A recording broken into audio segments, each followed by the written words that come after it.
Okay, this is the second video for unit number 2, and in this particular video we're going to be looking at the binding energy of a nucleus. And to show that, I have some putty, and I'm going to use the putty as an example to illustrate binding energy.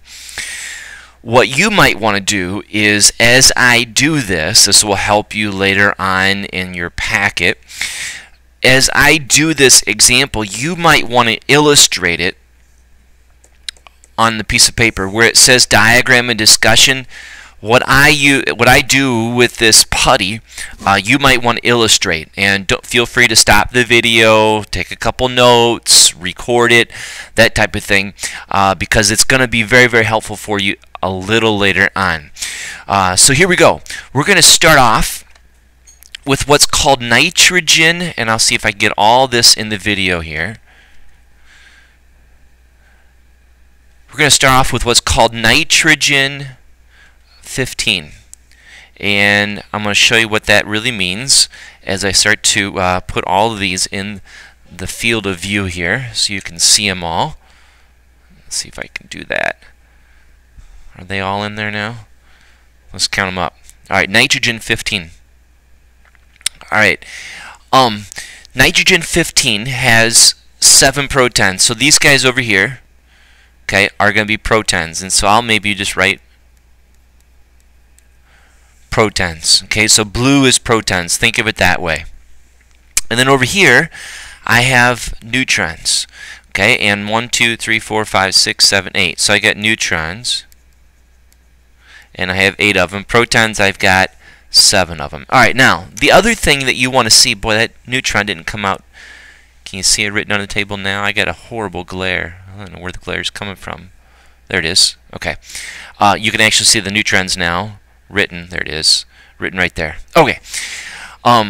Now, you can also see that when I did this, I did it in such a way that the red pieces of clay and the blue pieces of clay the red pieces of clay are a little bit bigger, because nitrogens are just a smidgen, not a lot, but just a smidgen bit bigger than the protons. So you can see that the red pieces of clay and are bigger than the blue pieces of clay. Alright, so here's the scoop. Right now you have 7 protons and 8 neutrons. You can see them right here. It's no big deal, straight up. These are not in a nucleus. I guess you could say they're unassembled. Okay, it's like you buying a toy when you're growing up, and the toy comes in a box and it's all these pieces. Or maybe like a puzzle.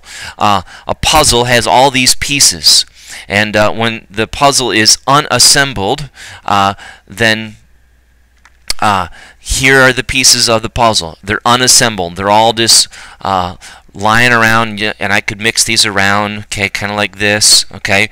They're not assembled. Nothing's attached to anything else, okay. There's no specific order, just all randomness. All right, now, this is kind of interesting, as I begin to assemble the nucleus, here's what happens. This is what scientists have discovered, and this is really, really, really cool.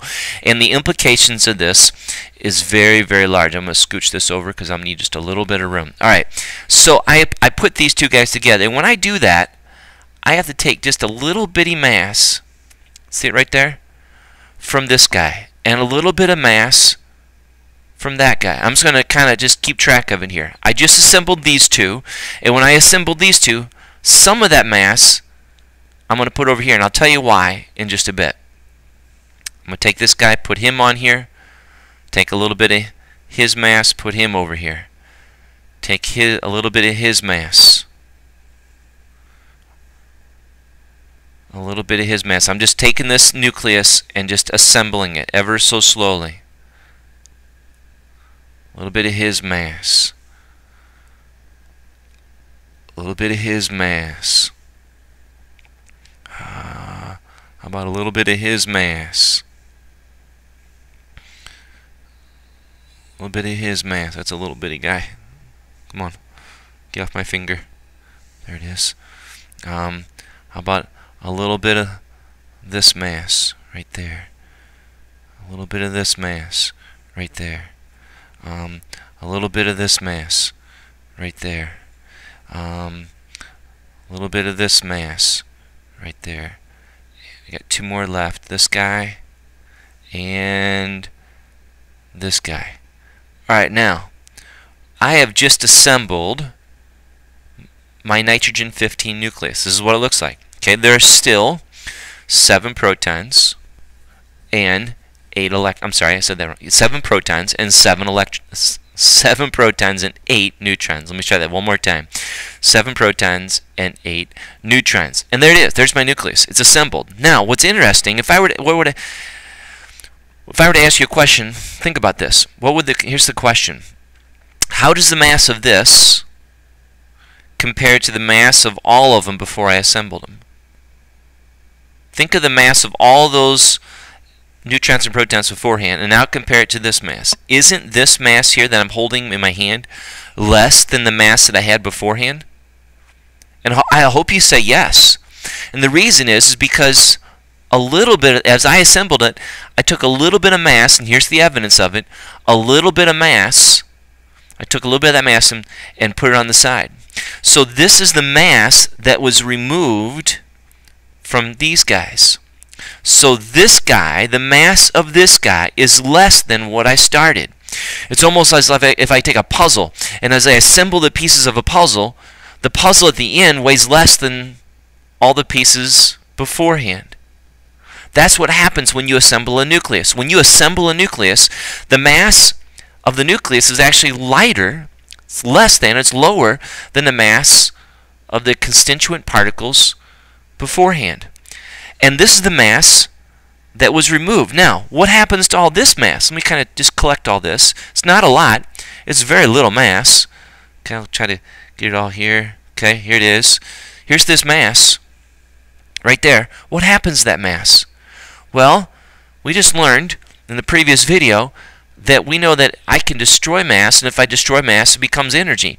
This mass right here becomes energy. It literally is destroyed. Becomes energy. And actually, that's what happens on the sun. On the sun, it's not nitrogen that's formed, okay? But we take 4 hydrogens and fuse them into helium, and a little bit of mass is destroyed.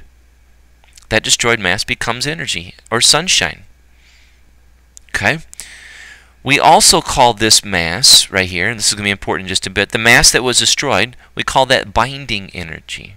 We call that mass that was destroyed the mass defect. So this right here is the mass defect. So I'll kind of maybe put this on my paper right here. Okay, so you can kind of see it. So this right here is mass.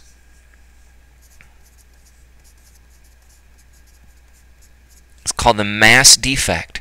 And if I use E equals mc squared, this is the mass defect right here, I can convert, or I can calculate how much energy I get when I destroy this mass. And that energy that I produce is called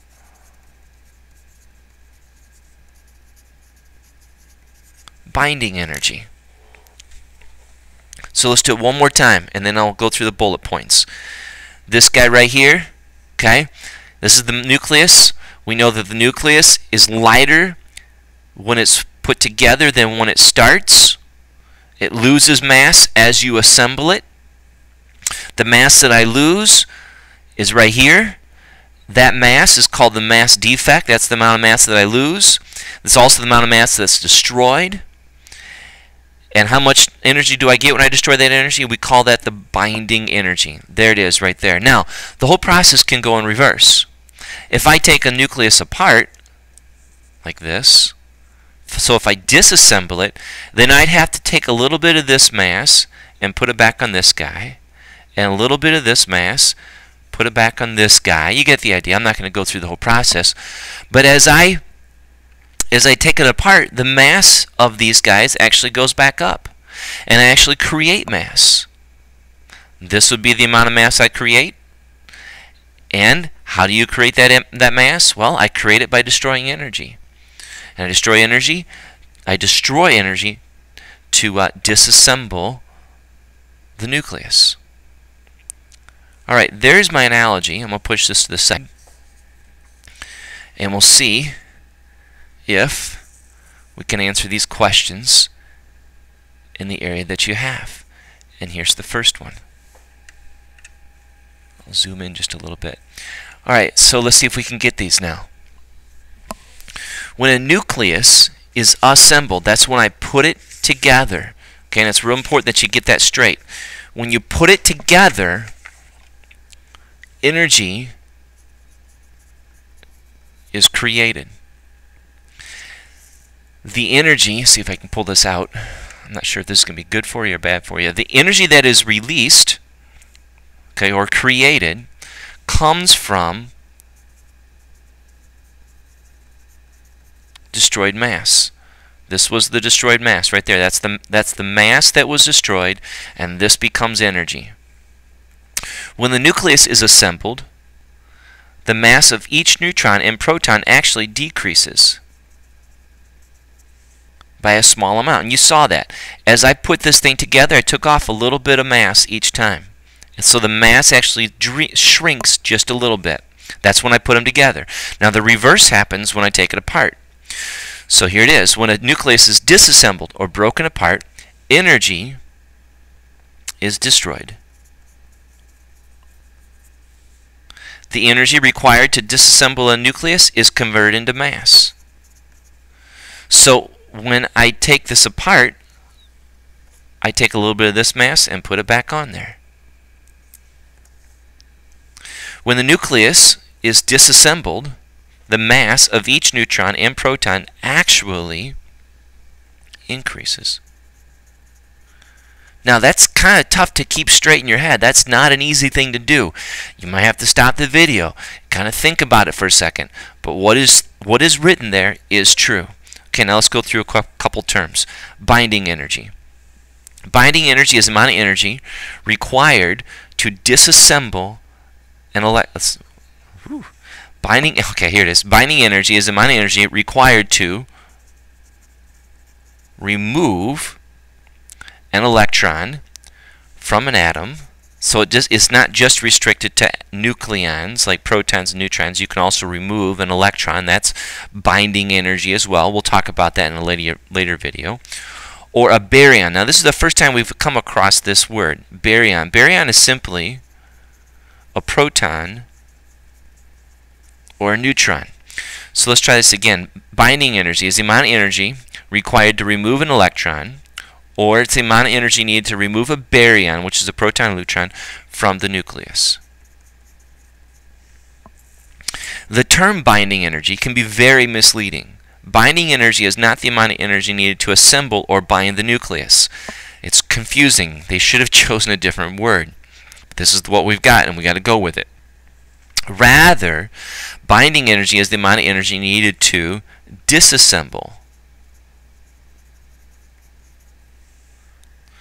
Did I spell that wrong? I think I spelled that wrong. Let's try that again.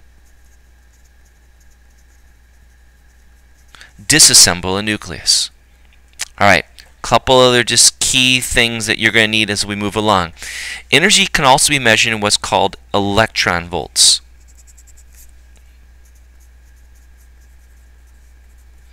You don't need to know what an electron volt is. All you need to know is that an electron volt, the abbreviation is EV, and it's a measurement of energy.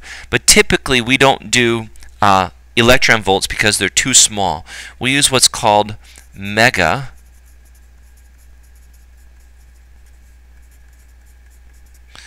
electron volts, and that's MeV, capital M on that one. A mega electron volt is 1,000,000 electron volts.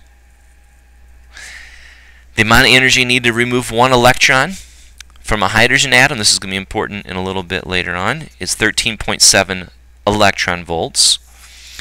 Atomic mass unit, this is a lowercase u, is equal to 1.7 times 10 to the minus 27th kilograms. These are just facts that you need to get down. The mass of a free proton, so the one that's not in a nucleus, so kind of like a free proton, well, that would be a red one here. A free proton, you're going to need this, is 1.007825 U's. And the mass of a free neutron is a little bit bigger, not a lot, 1.08665. And then we got one more thing. A baryon, we already went through this. A baryon is another name for a nucleon, which can be a proton or a neutron. Alright, that's the end of this video. We'll go to video number 3 in just a moment.